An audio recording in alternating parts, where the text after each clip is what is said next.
বাংলাদেশ পশ্চিমবঙ্গের একাধিক মৎস্যজীবীকে গ্রেফতার করার বিষয়ে কেন্দ্রের সঙ্গে কথা বলেও কোনো লাভ হয়নি। বিধানসভায় কেন্দ্রের বিরুদ্ধে সুর চড়িয়ে এমনটাই জানিয়েছেন মুখ্যমন্ত্রী মমতা বন্দ্যোপাধ্যায়। বাংলাদেশ প্রশাসনের হাতে গ্রেফতার হয়েছেন ভারতের মোট 85 জন মৎস্যজীবী। মুখ্যমন্ত্রী বলেছেন, রাজ্যের 69 জন মৎস্যজীবী কিছুদিন আগে বাংলাদেশে ঢুকে পড়েছিলেন। তাদের সেখানকার জেলে নিয়ে যাওয়া হয়েছে।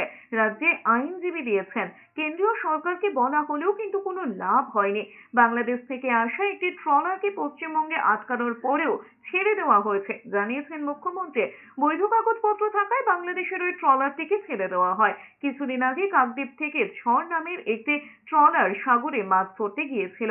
সেই ট্রলারে থাকা 16 জন মৎস্যজীবীর পরিবারের কাছে খবর আসে বাংলাদেশের সীমান্ত অতিক্রম করার অভিযোগে তাদের গ্রেফতার করা হয়েছে।